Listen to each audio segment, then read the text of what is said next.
നമസ്കാരം. ഇന്ന് 2025 ഫെബ്രുവരി 10 തിങ്കളാഴ്ച. എല്ലാ UK മലയാളികൾക്കും ഗുഡ് മോർണിംഗ് UKയുടെ മോർണിംഗ് ന്യൂസിലേക്ക് സ്വാഗതം.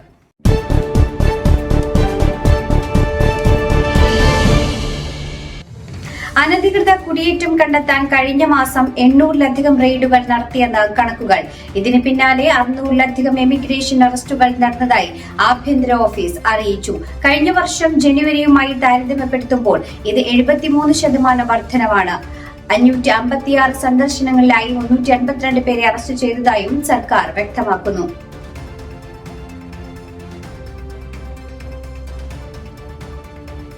രാജ്യത്തെ തൊഴിൽ വിപണി ഇടിയുന്നതായി കണക്കുകൾ. തൊഴിൽ മേഖലകളിൽ ജീവനക്കാരുടെ ആവശ്യവും തൊഴിൽ അവസരങ്ങളും 2020 പകുതിക്ക് ശേഷമുള്ള ഏറ്റവും കുറഞ്ഞ നിലയിലാണ് ഇപ്പോഴുള്ളത്. ഈ വർഷത്തിന്റെ തുടക്കം മുതൽ കൂടുതൽ മാന്ദ്യത്തിന്റെ ലക്ഷണങ്ങളാണ് വ്യക്തമാകുന്നത്. സർക്കാരിന്റെ ശമ്പള നികുതി വർധനവും സാമ്പത്തിക അനിശ്ചിതത്വവും നിയമനത്തെ ഭാരപ്പെടുത്തുന്നുവെന്ന് സർവേ സൂചിപ്പിക്കുന്നു. പ്രതിമാസ റിക്രൂട്ട്മെന്റ് ആൻഡ് എംപ്ലോയ്മെന്റ് കോൺഫെഡറേഷനും KPMGയുമാണ് സർവേ നടത്തിയത്.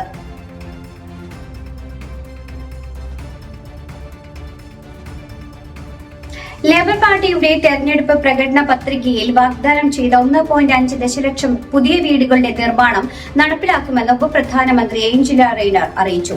അടുത്ത പൊതു തെരഞ്ഞെടുപ്പിന് മുമ്പ് 2029ഓടെ ഇംഗ്ലണ്ടിലെ വീട് നിർമ്മാണ ലക്ഷ്യം കൈവരിക്കുമെന്ന് സർക്കാർ അറിയിച്ചു. ലേബർ പാർട്ടി അധികാരത്തിലിരുന്ന ആദ്യ 6 മാസങ്ങളിൽ ഇംഗ്ലണ്ടിൽ പുതിയ വീടുകളുടെ എണ്ണം തുടർച്ചയായി കുറഞ്ഞതായി വിശകലനം പുറത്തുവന്നിരുന്നു. ഇതിന് പിന്നാലെയാണ് സർക്കാർ സ്ഥിരീകരണം.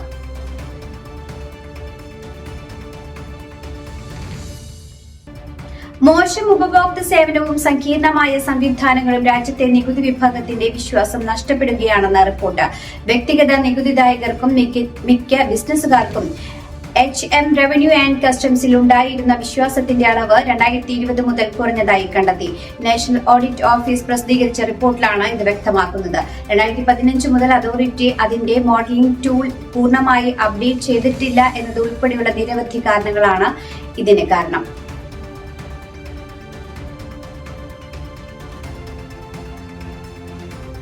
അധിക്ഷേപകരമായ സന്ദേശങ്ങൾ അയച്ചെന്ന ആരോപണങ്ങൾക്ക് പിന്നാലെ ആരോഗ്യമന്ത്രി ആൻഡ്രൂ ഗിഗുവിനെ പുറത്താക്കി ദിവസങ്ങൾക്ക് ശേഷം വാട്സ്ആപ്പ് ചാറ്റിൽ നടത്തിയ അഭിപ്രായങ്ങൾക്ക് രണ്ടാമത്തെ ലേബർ MP ക്ഷമാപണം നടത്തി. ബേൺലി MP ഒലിവർ റയാൻ ആണ് ക്ഷമാപണം നടത്തിയത്. താൻ ചില അഭിപ്രായങ്ങൾ നടത്തി, അതിൽ ഖേദിക്കുന്നുവെന്നും ഇനി ആവർത്തിക്കില്ലെന്നും പൂർണ്ണ ഹൃദയത്തോടെ ക്ഷമ ചോദിക്കുന്നുവെന്നും റയാൻ പറഞ്ഞു. ഗ്വിന്നിന്റെ സന്ദേശങ്ങൾ വെളിപ്പെടുത്തിയതിനു ശേഷം ആരംഭിച്ച ലേബറിന്റെ അന്വേഷണത്തോട് പൂർണ്ണമായും സഹകരിക്കുമെന്നും അദ്ദേഹം കൂട്ടിച്ചേർത്തു.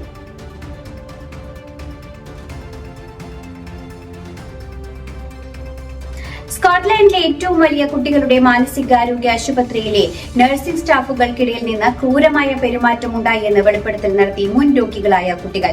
BBC നടത്തിയ അന്വേഷണ റിപ്പോർട്ടിലാണ് കുട്ടികളുടെ വെളിപ്പെടുത്തൽ ഉണ്ടായിരിക്കുന്നത്. ഗ്ലാസ്ഗോയിലെ സ്പെഷ്യലിസ്റ്റ് NHS യൂണിറ്റായ സ്കൈ ഹൌസിലെ നഴ്സിംഗ് സ്റ്റാഫുകൾക്കിടയിൽ നിന്നാണ് കുട്ടികൾക്ക് മോശമായ പെരുമാറ്റം ഉണ്ടായതെന്നാണ് ആരോപണം. കുട്ടികളുടെ ആത്മഹത്യാ ശ്രമങ്ങളെ പോലും അവർ പരിഹസിച്ചിരുന്നതായും പറയുന്നു. ആരോപണങ്ങളെക്കുറിച്ച് അന്വേഷണങ്ങൾ ആരംഭിച്ചതായി അധികൃതർ അറിയിച്ചു.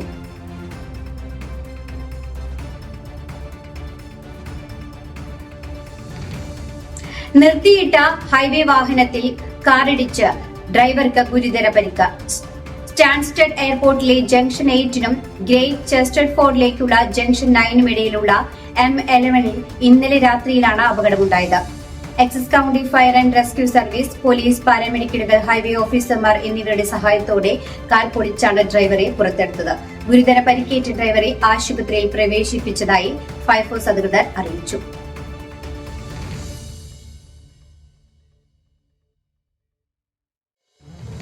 ഇംഗ്ലണ്ടിനെതിരായ ഏകദിന പരമ്പര ഇന്ത്യ സ്വന്തമാക്കി. ബറാബത്തി സ്റ്റേഡിയത്തിൽ നടന്ന രണ്ടാം ഏകദിനത്തിൽ 4 വിക്കറ്റിനാണ് ഇന്ത്യ വിജയിച്ചത്.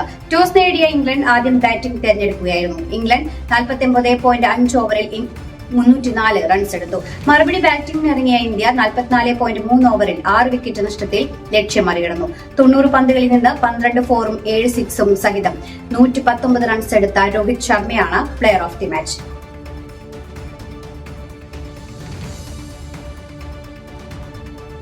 മുഖ്യമന്ത്രി ബിരേൻ സിംഗിന്റെ രാജിക്ക് പിന്നാലെ മണിപ്പൂർ നിയമസഭാ സമ്മേളനം മാറ്റിവെച്ചു. മുഖ്യമന്ത്രിക്കെതിരെ അവിശ്വാസം കൊണ്ടുവരാൻ കോൺഗ്രസ് നീക്കങ്ങൾ തുടങ്ങിയതിന് പിന്നാലെയായിരുന്നു ബിരേൻ സിംഗിന്റെ രാജി. ഡൽഹിയിലെത്തിയ കേന്ദ്ര ആഭ്യന്തരമന്ത്രി അമിത്ഷായുമായി കൂടിക്കാഴ്ച നടത്തിയതിനു ശേഷമായിരുന്നു ബിരേൻ സിംഗ് രാജിക്കത്ത് നൽകിയത്.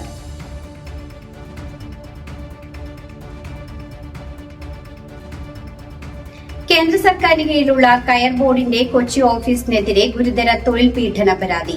തലച്ചോറിലെ രക്തസ്രാവത്തെ തുടർന്ന് വനിതാ ഓഫീസർ ഗുരുതരാവസ്ഥയിലായത് തൊഴിൽ പീഡനം മൂലമെന്ന് കുടുംബം. സെക്ഷൻ ഓഫീസർ ജോളി മധുവാണ് മാനസിക പീഡനത്തെ തുടർന്ന് സെറിബ്രൽ ഹെമറേജ് ബാധിച്ച് ഗുരുതരാവസ്ഥയിൽ വെന്റിലേറ്ററിൽ തുടരുന്നത്.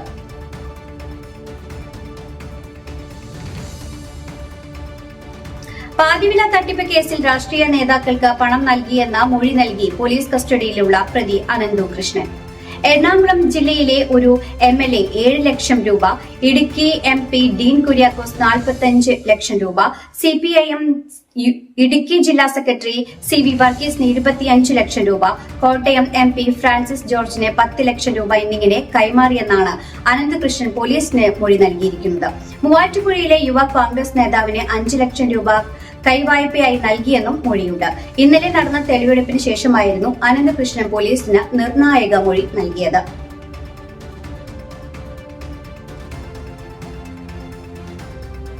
വടകരയിൽ കാറിടിച്ച് 9 വയസ്സുകാരി കോമയിലായ സംഭവത്തിൽ പ്രതി പിടിയിൽ. പുഴമേരി സ്വദേശി ഷെജീലിനെ കോയമ്പത്തൂർ വിമാനത്താവളത്തിൽ വെച്ചാണ് അറസ്റ്റ് ചെയ്തത്. അപകടത്തിന് പിന്നാലെ പ്രതി വിദേശത്തേക്ക് കടക്കുകയായിരുന്നു. 2024 ഫെബ്രുവരി 17 കേസിനാസ്പദമായ സംഭവം നടന്നത്. പെൺകുട്ടിക്കൊപ്പം അപകടത്തിൽ പരിക്കേറ്റ മുത്തശ്ശി ബേബി മരിച്ചിരുന്നു.